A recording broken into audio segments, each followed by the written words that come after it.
Let's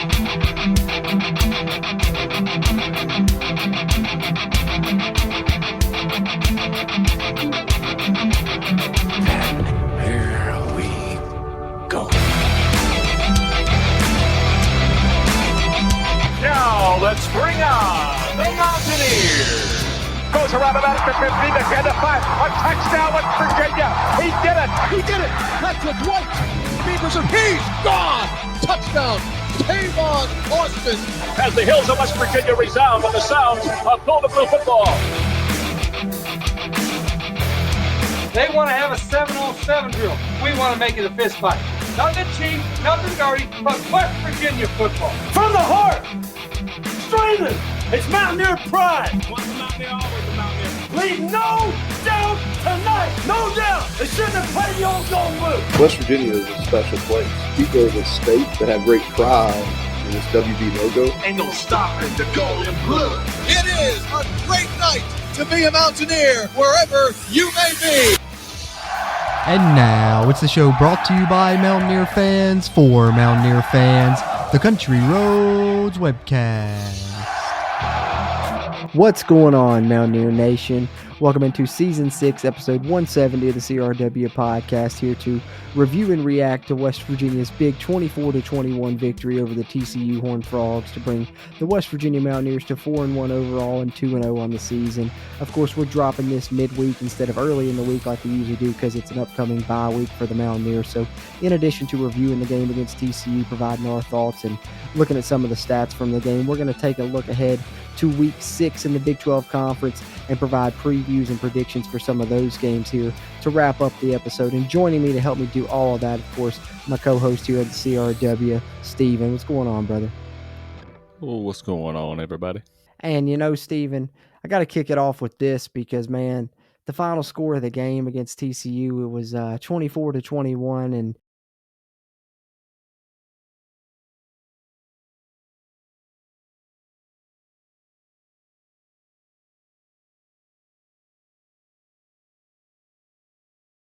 I made the mistake of picking against the Mountaineers last week, and I'm not going to do it this week. So give me the Mounties, baby. I'm going 24-21 with a field goal. West Virginia win. You know, with everyone doubting West Virginia, I just, I got to say, one thing. Trust the climb. We're going to get it. Hey. And you know what, Steven? Mountaineers 24-21. Michael Hayes walks it off with a game-winning field goal. Same score and everything, baby.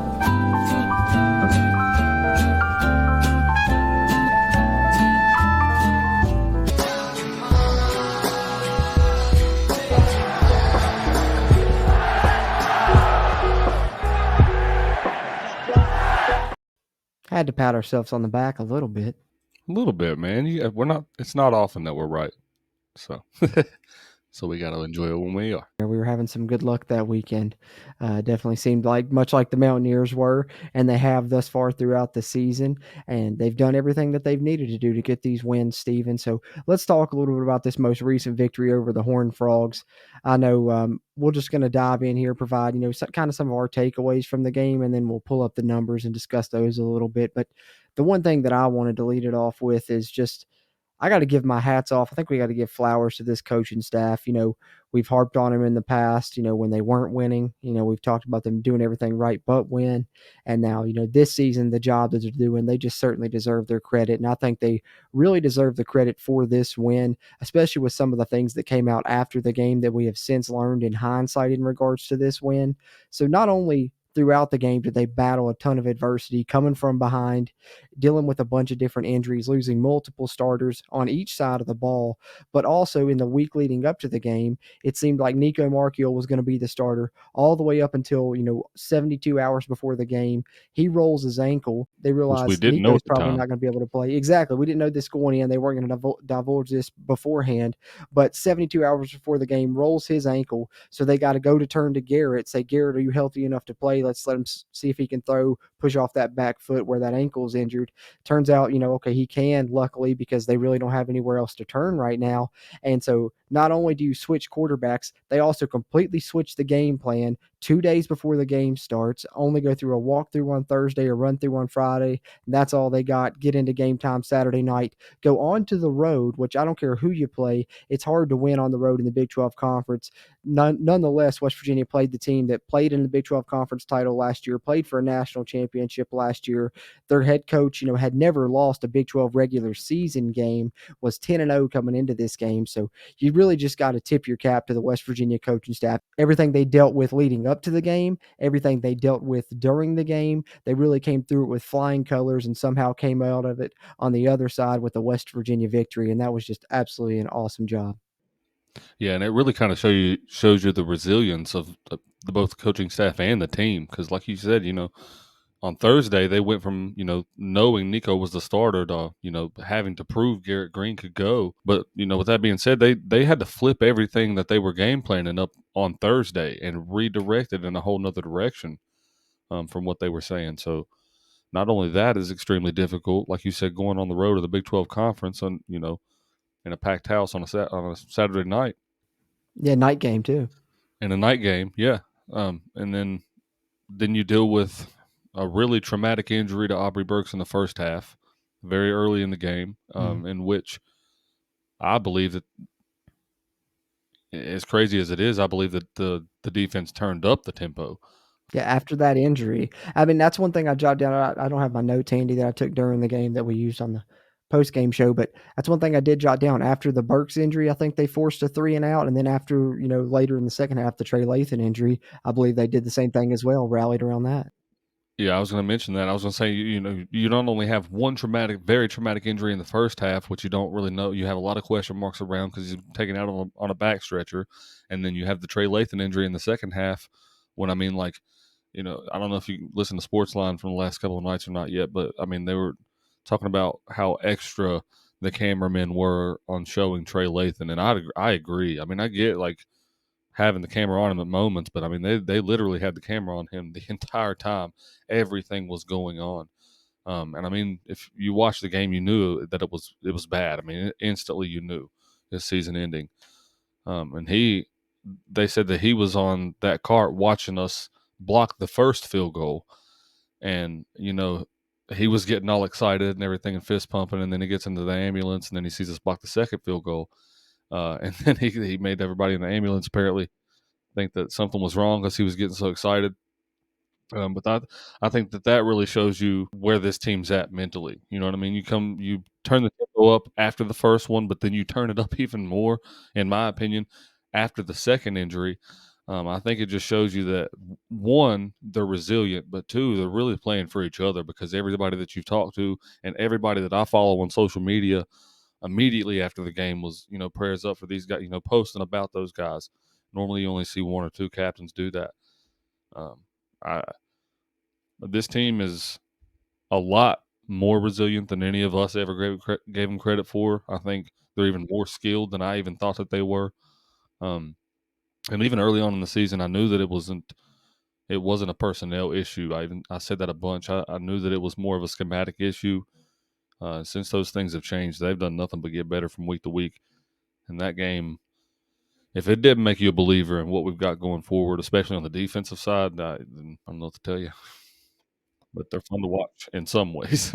100%. It's such a brotherhood. I'm glad you brought that up. Like the camaraderie is really there for this team. You can tell the team chemistry is great, and that's another testament to this coaching staff and the culture that they've built here.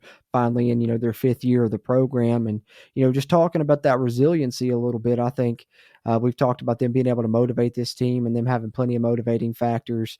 They've been rallying around being picked 14th in the conference, as they should. Now 2-0 in the conference, beating 2 teams that were predicted to finish higher up in that conference. And Neil Brown even mentioned going into the game they were 14-point underdogs as well. So not only had people disrespected them early in the season, but are continuing to disrespect them going into this game. It's something I brought up on our TCU preview podcast, and they're continuing to prove people wrong nationally, but I think in a lot of ways they're even proven us wrong as Mountaineer fans because, just speaking me personally, and I'm sure a lot of people can probably relate to this that were watching the game, that opening possession, TCU kind of has an easy drive. They hit that long touchdown pass, seemed pretty easy, and you're thinking, oh no, here we go. We're playing a real offense. They're going to expose us. And then, even going beyond that, later in that half, right before halftime, you think it's going well. It's 14-14, but then, TCU's driving. You're like, okay, well, we're going to go down 17-14. We got to stop on third down. It's fourth down. TCU goes for it.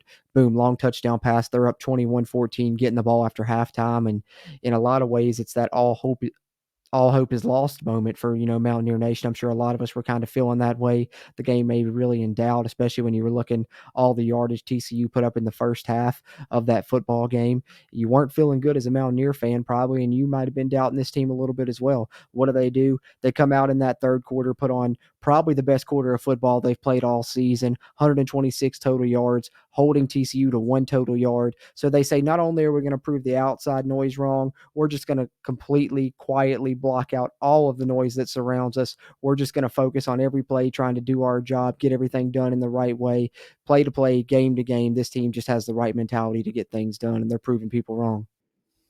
Yeah, and I've seen it a bunch being said lately that this team, in a lot of ways, resembles the state of West Virginia. We're always picked last in pretty much every statistical category that we're against all odds against the rest of the country in the way that I guess some aspects of life. And this team's no different. They were picked last. They're out to prove that they're a lot better than what people gave them credit for. And to give this defense a little bit more credit, that's 3 straight games where there's been 2 quarters, 2 of those games, and those 2 quarters were in the second half, but 2 quarters where they haven't allowed a touchdown or a single field goal. Can't get much better than that. No, you really can't. I think it's awesome, and I love the way that you mentioned it, just kind of resembling the state. And I think that that's one thing that makes you so proud, probably as a fan of this team, as a West Virginian, as a WVU football fan, however you relate to this team, is not only the fact that they're having success, their conference, undefeated conference record, their great overall record at 4-1, the 4 consecutive wins, but it's how they're doing it. It's the physical style that they're doing it with, the hard edge style, kind of zigging while everybody else is zagging, doing something a little bit different.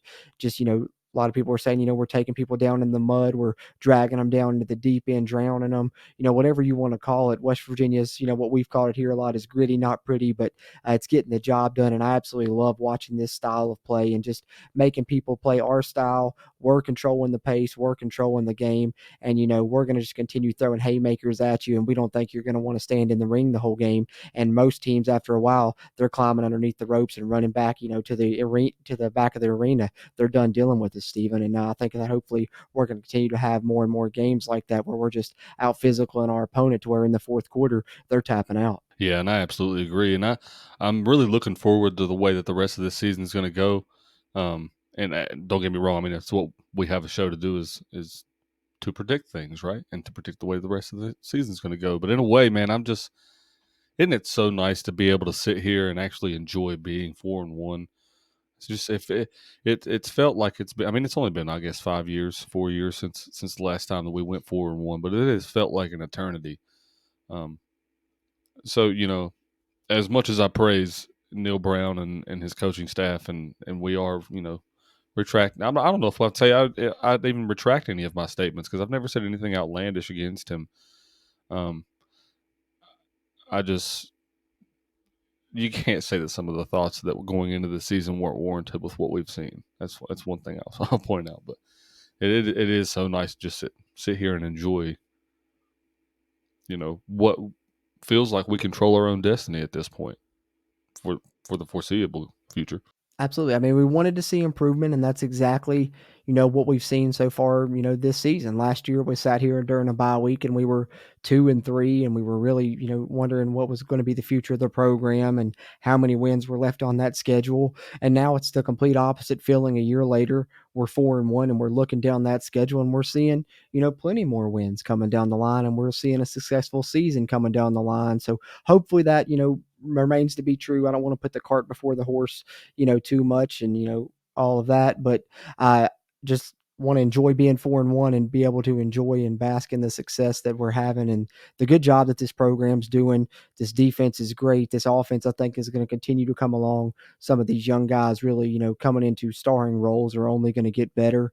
And of course, the last thing that I want to bring up here, Stephen, before we get into some of the numbers is special teams, man. Special teams has been just that for West Virginia, especially in this game against TCU. We know the 2 blocked field goals there at the end, but I think West Virginia won the field position battle all game as well. And you got to credit, our coverage units on, kickoff and punt there, and Oliver Straw doing a great job punting the football this year as well. And we've talked about Preston Fox's return abilities, but of course the standout in this game is, Michael Hayes kicking those field goals, did a great job, save for the one that was backed up a little bit for a penalty, and the distance was caused it to be pushed a little bit off to the side, but he still had the distance on the kick. But the main thing was those blocked field goals. Mike Lockhart, Sean Martin, back-to-back TCU field goal attempts blocked to secure the West Virginia win. So can't not talk about special teams after this victory, Stephen.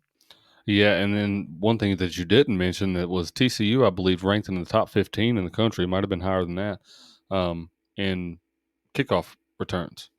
So West Virginia being able to play kickoff coverage the way that they did on Saturday night is very respectable in a lot of ways too. But you're right, the entire special teams unit deserves a lot of respect, not just for those 2 blocked field goals, but they've been playing well all season.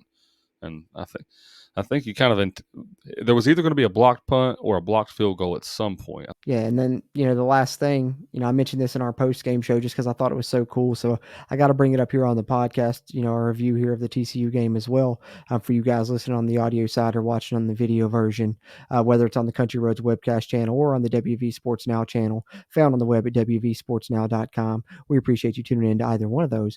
But that's, of course, listening to the pregame, and I thought it was interesting, so I jotted it down in my notes.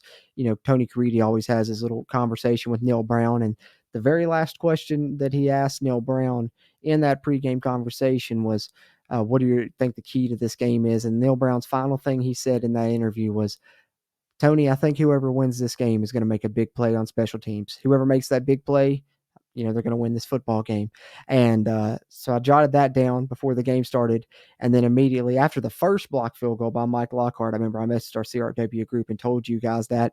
Little did I know there would be another even bigger special teams play coming when TC would try another field goal. But, shout out to Neil Brown. And if that doesn't show you that he knows what's going on and has a feel for this team and has a feel for this game, I don't know what else does other than that right there. Yeah, I mean, he knows his team well, right?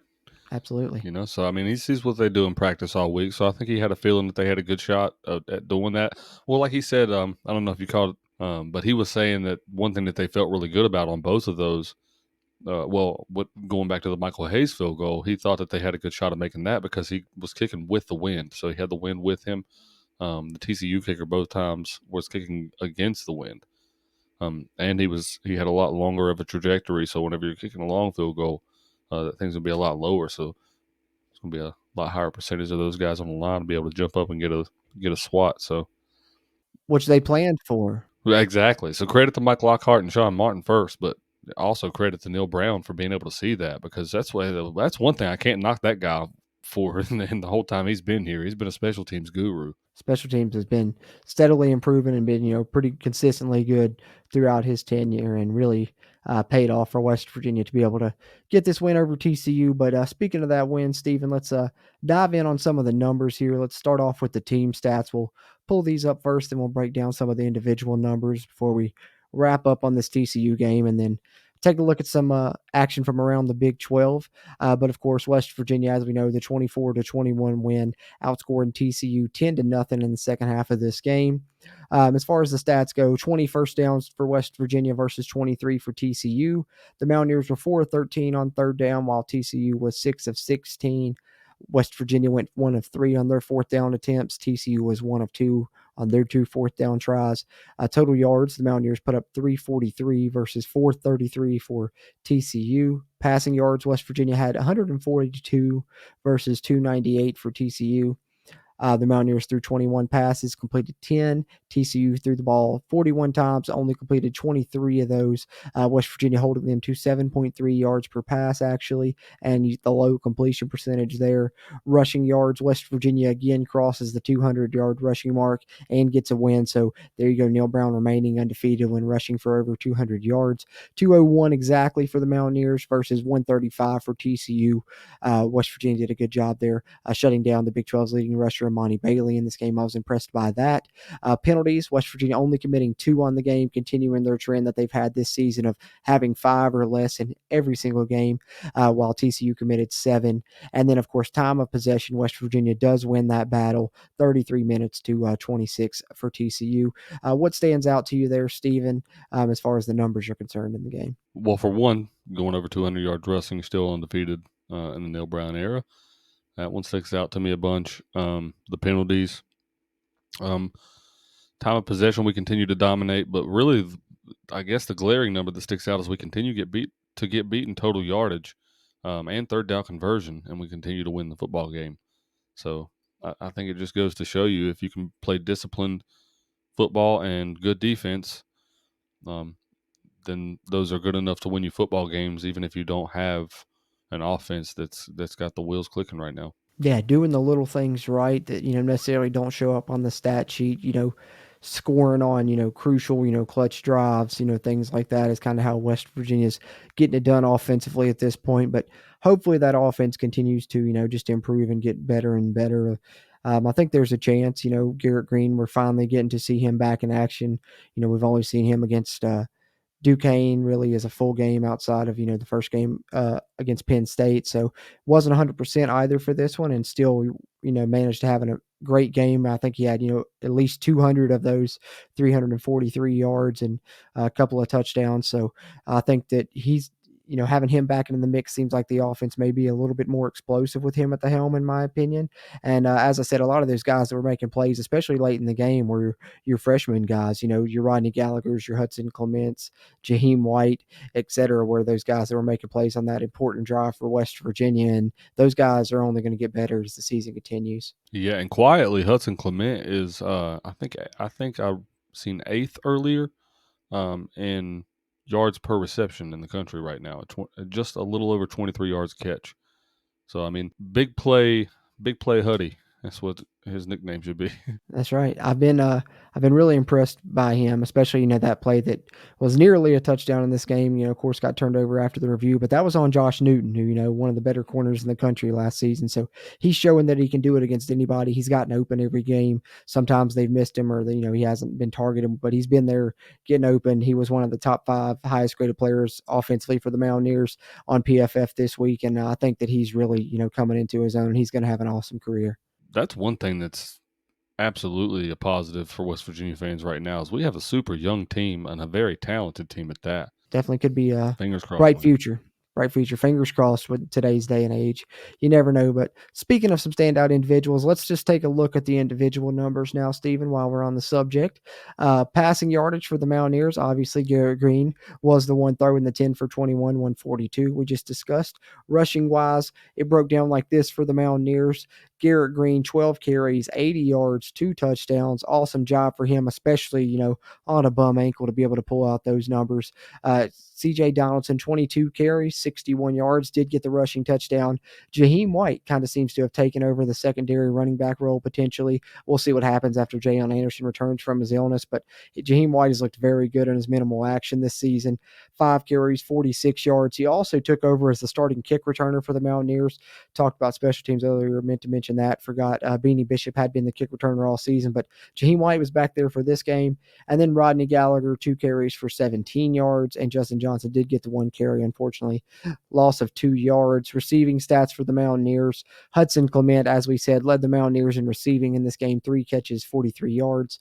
Devin Carter with the 1 catch, but it was an explosive play for 30 yards. 2 catches for 30 yards for Preston Fox, a 2 for 20 for Cole Taylor. Didn't play a ton because he didn't practice all week, but on a crucial drive for the Mountaineers, did get in and make an important catch on a 3rd and 8 when West Virginia really needed it. And another important catch came from E.J. Horton. Got absolutely drilled coming over the middle, but made a very tough catch. 1 catch, 19 yards for him. And Traylon Ray, 1 reception, but didn't net any yardage. Individual numbers on offense there, Steven. What stands out? One catch for 19 yards for E.J. Horton, man. What a catch for your first collegiate catch. Yes, sir. Got absolutely blasted over that middle. So yeah, I like that because we thought he was a speed guy, but that shows more to his game than just the speed. Other than that, Devin Carter one catch for 30 yards. Hudson Clement 3 for 43 yards. I just mentioned that Hudson Clement, 8th in the country for yards per catch yards per reception. So we got guys that can make big plays. We just need those plays made more consistently. So we got the capability to do it. It's just a matter of time before those guys get things figured out and get the chemistry down, I guess. We'll see what happens. This team's showing they can compete with anybody. So, fingers crossed the best possible result comes. But nonetheless, certainly seems like a much improved team, the best team that we've gotten to enjoy in a handful of years here throughout Mountaineer Nation. So that's awesome to see, especially if this offense continues to come along. Could really be some special things on the horizon for the Mountaineers. But speaking of the unit that has been very successful for West Virginia, that's the defense. Let's flip over, look at the defensive stats for the Mountaineers. Won't read through all of these. You guys can see them here, shared on the screen if you're watching on the video side, but I'll throw out a couple. And that, of course, Lee Koba, another great game, tackling machine for the Mountaineers, 11 tackles, 1 sack, 1 TFL. Beanie Bishop, 9 total tackles, had a couple pass breakups as well. Thought he played well, as did Hershey McLaurin, 2 TFLs, couple pass breakups, and 7 tackles before he was injured. Ben Cutter filling in for the injured Trey Lathan, comes out with 6 total tackles. Thought he played well, and he's going to move into that starting role for the Mountaineers now. And then, of course, Tomi Durajaye has been a pass rusher for the Mountaineers this season, as he shared half a sack with Eddie Vesterinen. He also picked up a tackle and a half for loss. Eddie V had half a tackle for a loss himself as well. Tyron Bradley picked up a TFL. Jared Bartlett picked up a TFL. A ton of Mountaineers picked up TFLs in this game, Steve, and I believe it was nearly double digits for the Mountaineers, as they also had 5 sacks in the game. So a lot of standout performers we could run through on defense here. But what stands out to you as you look at some of these individual defensive numbers? One thing that really, I don't know if it's in the numbers per se, but one thing that I really want to mention looking at this is Marcus Floyd took over for Aubrey early on in the game whenever he went down with that injury. So for Marcus Floyd switching back over to his original position, did a phenomenal job. 2, Ben Cutter filling in, did a phenomenal job. Other than that, man, we continue to get great pressure on the quarterback, and we continue to get great pressure on the running backs and get them in the backfield. And so that's what jumps off the stat sheet to me. Definitely, it's really impressive job by this Mountaineer defense. Once they turned up the heat in the second half, it was really, lights out for TCU and their offense. They put a stranglehold on them, didn't allow any more points, and that's all the West Virginia needed, was to just kind of shut them out in that second half, and then they were able to garner 10 points themselves and come out with that victory. And hopefully West Virginia is able to continue doing this. Second consecutive week, they've held a team that hadn't scored below 30 points yet this season, under 30 points, as they hold TCU to 21 just a week after holding Texas Tech under 20. So great job by the Mountaineers defense throughout this season, continuing yet again in this game here as we go through the individual numbers there. Let's take a look at some of the scores that happened around the conference this past week in Week 5. Before we take a look ahead and preview Week 6 in our final segment, we're going to take a look back at this past week and recap some of the action that happened around the Big 12.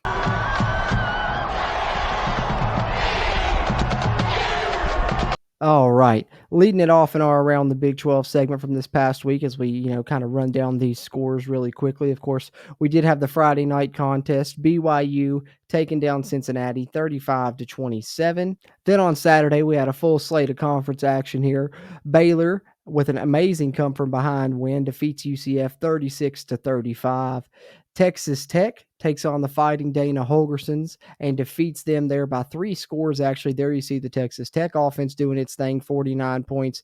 28 over Houston there in Lubbock, and then Texas handling Kansas surprisingly 40-14. But of course, we also weren't expecting Jalen Daniels to be out for the Jayhawks. No one was. Kind of a last second announcement there. Made a difference in that game, I think. But Texas with the big win, and then you get Oklahoma with the blowout victory over Iowa State, 50-20 there in Norman. And of course, we talked about our beloved Mountaineers getting the big win in the night game in Fort Worth, 24-21, to move to 2-0 in the Big 12. But just looking at these games from this past week, Stephen, what kind of stands out to you from these contests? Well, the big one for me is other than Kansas game, which was our game of the week. Just want to point out I was right in that one also. Yes, you are. I'll give you that. The other one that really stands out to me, that UCF game, man, what a game! First of all, 35 was it 35-0? No, it was. Man, I need Was to it look not that that up. bad? It was. Let It me was look at the box 35-7, or yeah. Let me pull it up. It was up there. I mean, it was up there. It was so bad that I was like, no, that's 28. beyond. Yeah, That's beyond 35-7 comeback. at halftime. 35-7 at halftime. 28-7. Excuse me, 28-7 at halftime, and then 35-10 in the third quarter. Baylor outscored UCF 26-0 in the fourth quarter. Whoa, man, what a game! First of all, but linked to that, other than BYU with the asterisk because it's against another newcomer, none of the newcomers still yet to have a win against the original teams in the Big 12. So the big thing that's been standing out to me this year is these new teams, and they're learning what it's. I'm not going to call it big boy football, but I'm going to call it Power 5 football. It's a different animal on a week to week basis. People talked about West Virginia not being able to adjust. They've been saying that the entire time we've been in the Big 12, and I think West Virginia did pretty well in the first couple games in the Big 12 conference. If you go back looking at those with Geno and company, so. I'd agree. Better, at least early on in the first year for sure. We started off super hot. Yeah, UCF's a lot better team than that too. They're still without their quarterback, I believe. Yes, so that was may still no have had Reese something Plumlee. to do with it, but still, that's still a lot of chunk of a points to give up. Especially at home. Speaking of that, Stephen, let's go ahead. Let's take a look at the conference standings here before we move on to our final segment, which will preview the upcoming Week 6 Big 12 action since the Mountaineers are off this week. But let's take a look at the conference standings here. As you can see, the West Virginia Mountaineers currently up there tied for first in the conference. Oklahoma 2-0 in conference, Texas 2-0 in conference, and our Mountaineers 2-0 in conference. Oh, and by the way, two of those three teams won't be here next year. So if you're looking at the new Big 12 teams, one team up there is 2-0, and that's the Mountaineers. But Kansas State also is 1-0. They were idle, but they are currently undefeated with the one Big 12 win as well. But West Virginia, Texas, Oklahoma, 2-0 in the conference at the top. Then you get a group of 1-1 teams, a big group of those with BYU, Kansas, TCU, Baylor, Iowa State, and Texas Tech. And then still winless in the conference. We talked about the other three newcomers, UCF, Cincinnati, and Houston, all at 0-2, while Oklahoma State sits at 0-1 in the conference as well. Conference standings there, Stephen. How do you like seeing the Mountaineers up there in the top half? No, it's gotta feel good, right? Absolutely It's beautiful. got to feel good to see that. But and then looking at it at the top, Oklahoma and Texas play this weekend, so one of those two teams are going to have a loss. Potentially Kansas State could be 2-0 going in, going out of this weekend. But I think right now, especially with this game Houston coming up, you're setting yourself up pretty nicely going forward. Yeah. Well, also when I look at that, what stands out to me is those top four teams right now that we're talking about: Oklahoma, Texas, West Virginia, and Kansas State. Guess who West Virginia doesn't play this season? That would be Texas and Kansas State. And also Kansas, who I would put, close to that grouping as well. I think Kansas is a good team also. West Virginia doesn't play any one of those three teams. So, ideally, if you're looking at this right now, West Virginia has a chance to, be favored in a lot of their games. There's going to be a few toss-ups, because being on the road, things like that. But Oklahoma is the only one that's surely going to be favored over the Mountaineers looking down the schedule. And I think that's why a lot of people are, getting excited about the prospects of this season. And rightfully so with the Oklahoma game, because they got a lot of weapons on offense. But I wouldn't be so far fetched to believe that West Virginia could shut those guys down out there. and possibly squeak by with one. You never know. They were You close, never know. they've been close in Norman before. They were right on the cusp of a win, a couple years ago in 2021, and they did it in a similar style to the way they're playing this season. That was a game that they, tried to control the ball. I believe the final score was like 16-13, something like that. So you never know if they've got a chance, they've got a chance this season to finally get a win in Norman, especially after we finally see them, do it last season. They got to be confident that they can beat the Sooners even going on the road. Yeah, I believe. I don't know. Right now, I'm so high up on this team. I'm not out of the realm of believing that they could go out there and do it, because I'll give you a little bit of the spoiler alert. We're going to pick these games here in a few minutes, but I'll go ahead and let you know the pick that I have for one of them. I don't believe that there's any team that goes undefeated in the Big 12 this year on an overall record. I think there's going to be at least one loss on each team's record. I think Oklahoma gets Texas this weekend because I don't believe that Oklahoma is the better team. I believe that rivalry is a big time rivalry, and those types of games bring out the better parts of other teams. I believe Oklahoma's going to pull it out this weekend, but I think going forward, Oklahoma's going to have a game where they slip up, and I truly believe West Virginia could be that game for the Sooners. Yeah, it's got a great chance to be. It's got a great chance to be. We just got to hope that West Virginia doesn't have that, slip up game that we've been known to have every now and then. So hopefully that's not coming down the line. Right now it's been, all good things for the Mountaineers. Hopefully that continues. We're due for a magical season. It's been a while. Would love to see it happen this season. But for now, it's good to see West Virginia sitting at the top of those Big 12 standings. But, Stephen, you teased it a little bit there. So let's get into it here. Our final segment on episode 170 of the CRW podcast, our Big 12 preview and predictions for week 6 as the Mountaineers sit on their bye week.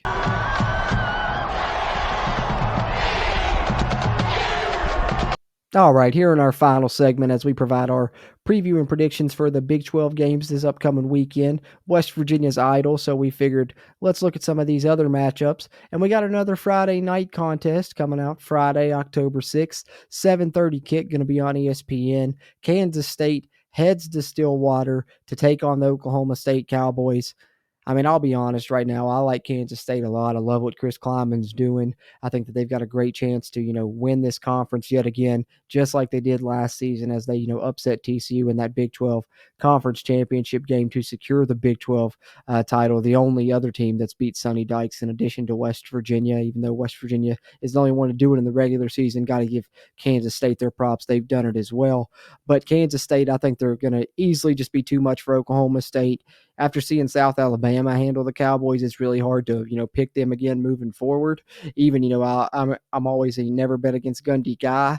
It's kind of looking a little bleak there. He might just kind of be ready to retire or ready to be done there. I'm not sure what's going on, but either way, it seems a little bit array. So I'm going Kansas State. Stephen, what about you? Any chance that the Cowboys pull an upset? Not a chance, man. I got to go with the Wildcats on that one. I'm sad to say it, but the Gundy era might be on its way out. You know what I mean? I think after the Spencer Sanders era, and you gave him as much time as you did, and it didn't unfold or materialize into what it was ever supposed to be, really. I don't know, man. It's not looking good out there in Stillwater right now. Well, and if anything doesn't show that something's, amiss there, is the fact that, you mentioned Spencer Sanders. The guy's a starter at, a Power 5 here in the Big 12 for, decent Oklahoma State team. They had some success with him there. He leaves to go to the SEC to be a backup quarterback for his final year. So if that doesn't show you that something's going on in that program, then, what else does? True that.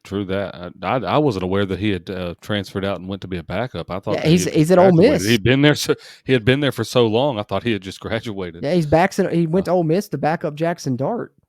Oh my gosh, yeah, that's a glaring problem in my opinion. Then, if that's the case, because that just doesn't make any sense whatsoever. Yeah. Just a lot of things right now at Oklahoma State not making a lot of sense. So, they need something to happen to really turn things around. Getting the big upset win over Kansas State would be a great thing for them. It's a Friday night game in Stillwater, so maybe the fans show up and show out and still make it, a game there. But we'll see what happens. It could be a blowout, though. Moving on to Saturday, where, of course, our game of the week is going to be that first one there, Steven. You've already previewed your pick for it, so we'll save mine for the end there, but we'll lead off with UCF and Kansas. Intriguing contest here, especially with the status of both teams starting quarterbacks kind of up in the air. Reese Plumlee for UCF, Jalen Daniels for Kansas, following, his back problems that he continues to have and be a little bit banged up. Didn't get to play against the Longhorns. They're hoping that he's going to return for this 4 o'clock contest that's going to kick off there on Fox. UCF coming to town to take on the Jayhawks, Steven. Who do you like in this one? Interesting matchup here. Like you said, it's an interesting one to pick because of the status of both starting quarterbacks. Um, I gotta believe that Kansas is playing on a different level than UCF right now. I really do believe they're playing with a lot more power, especially on the defensive side. UCF just doesn't seem to have a very good defense to me. Uh, and to add to that, the Kansas faithful have been coming out to these football contests this year. So it's going to be a rough environment to play in for UCF. I'm a big home field advantage kind of guy. Rock chalk, man. Give me rock chalk. Okay. I see it. You know, I want to say UCF to kind of be different and, be contrary, play devil's advocate. And, just to kind of go along those lines, I'll say why I think UCF can win this game. And that's just because the fact they have an offense that, kind of travels. That's the one thing they say travels is defense and, run game. UCF has a good run game, so they have a chance to have some success there. But, if it was last year's version of Kansas, I might pick UCF in this game. But this year's Kansas defense looks much improved. I think you're going to get a hungry Kansas team coming off a loss to Texas.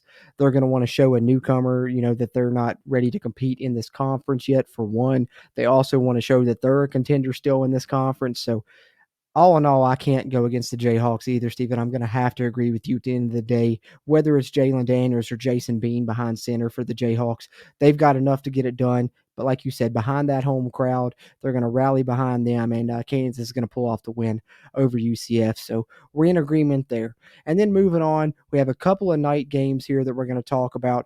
The first one, the team that West Virginia just defeated, we talked about their upcoming opponent being Iowa State. TCU heading to Ames to take on the Cyclones. 8 o'clock kick there, going to be on Fox Sports 2.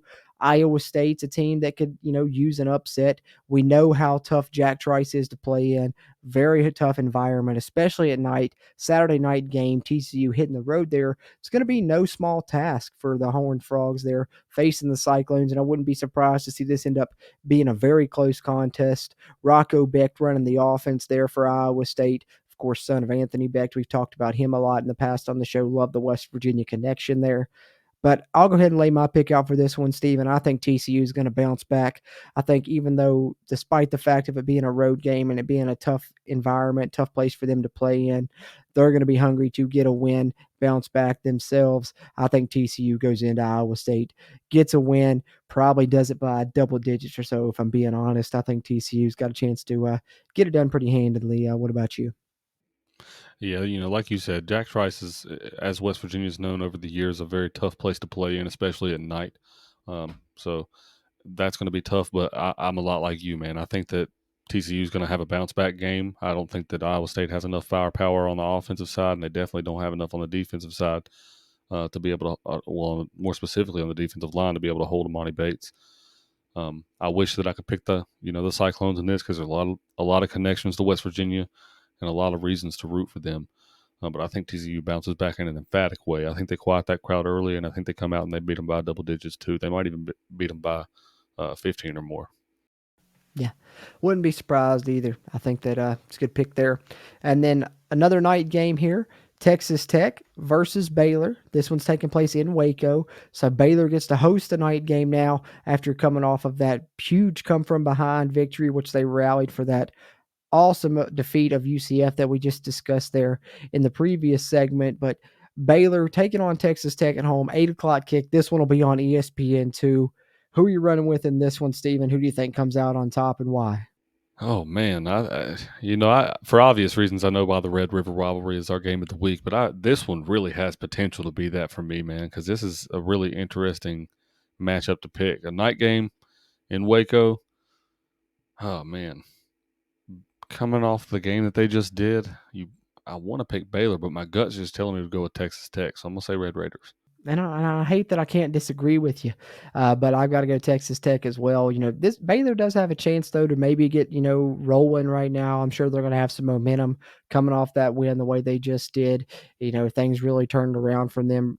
From that moment they were talking about firing the coach after the game at halftime. To completely singing a different tune by the time the final quarter ended and the final horn sounded on that game. So Baylor's certainly in a better mood right now. Probably will give Texas Tech a pretty good game, especially playing at home at night. But I think the Texas Tech offense showed they're more than capable against most teams in the conference and showed that, that game against West Virginia maybe shows more about the West Virginia defense than it does the Texas Tech offense, as they just put up, 49 last week.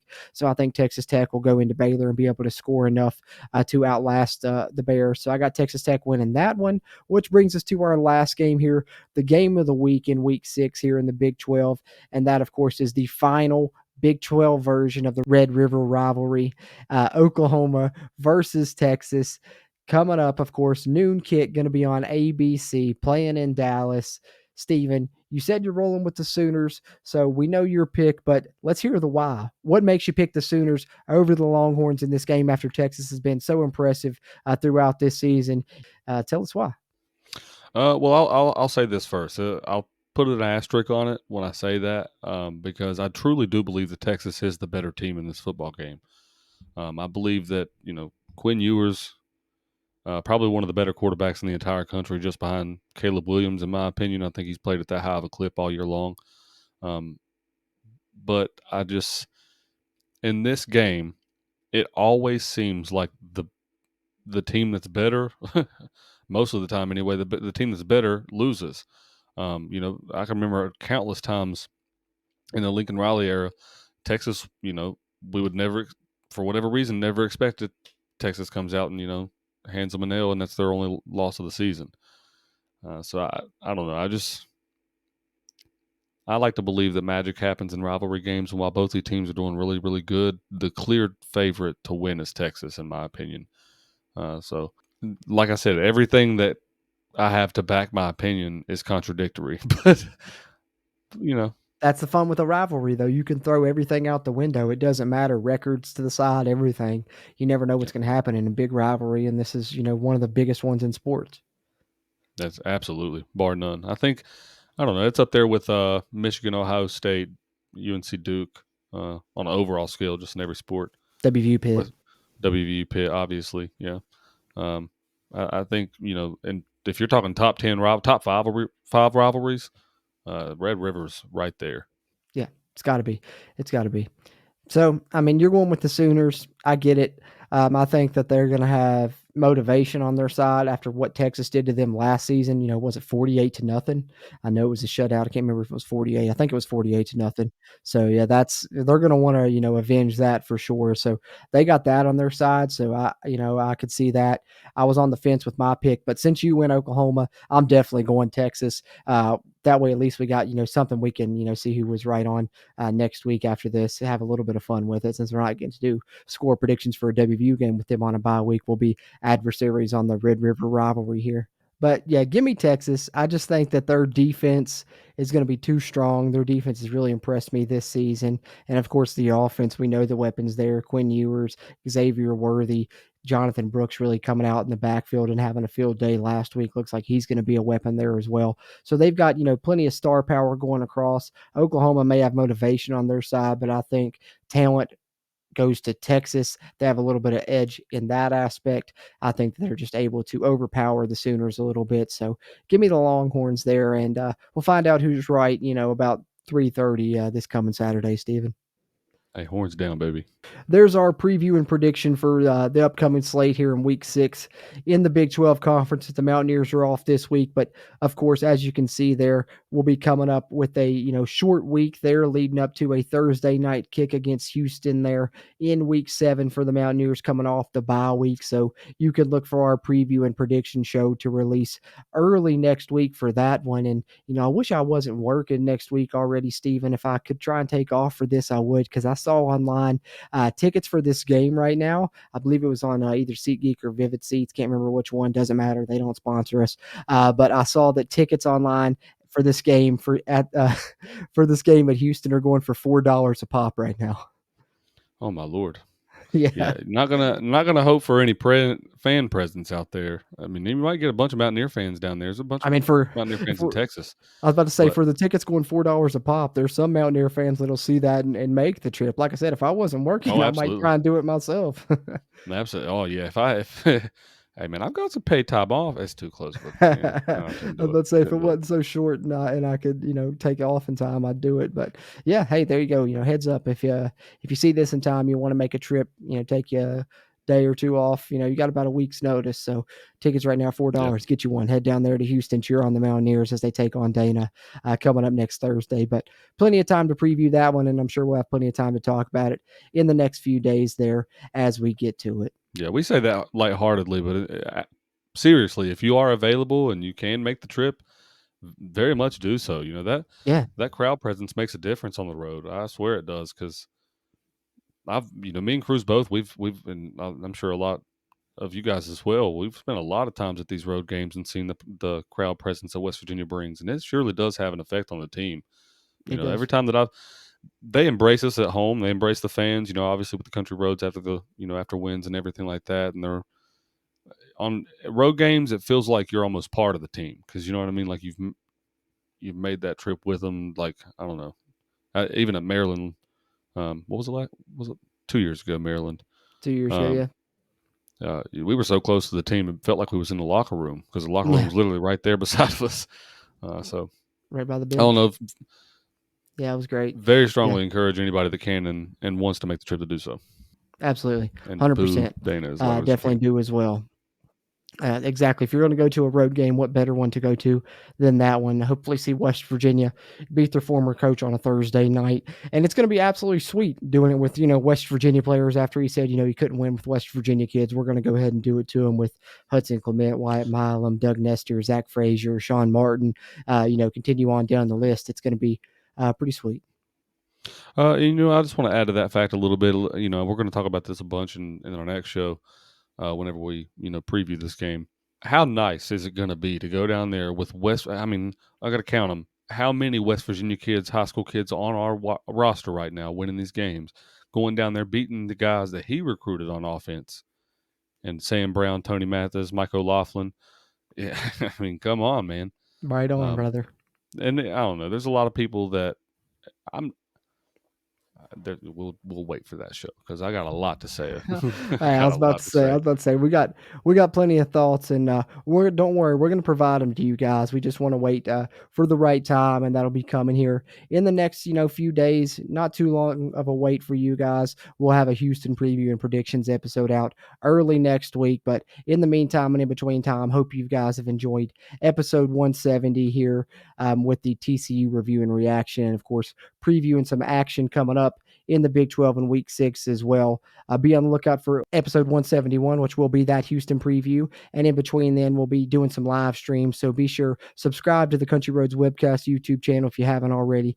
Got a lot of videos we've been updating there as well. Some recruiting news, things like that. And plenty of other extra content you get other than just these long form podcast episodes. But we appreciate you guys tuning into those, whether you tune into them here on the video side or on the audio side, which you can find on any podcast platform you like: Apple Podcasts, Google Podcasts, Spotify, Amazon Music, iHeartRadio, you name it. Just search Country Roads Webcast. We appreciate that. Leave us a rating and review there if you tune in that way. That helps. But if you're tuning in on the video side, whether it's on our channel or on the web there at wvsportsnow.com, do us a favor, hit that like button. Giving us a thumbs up really helps, not only this video's performance, but future videos performances as well. And if you're a West Virginia fan, be sure to hit that subscribe button. Helps us, and it helps you, as it helps get more of this Mountaineer sports content out to Mountaineer Nation.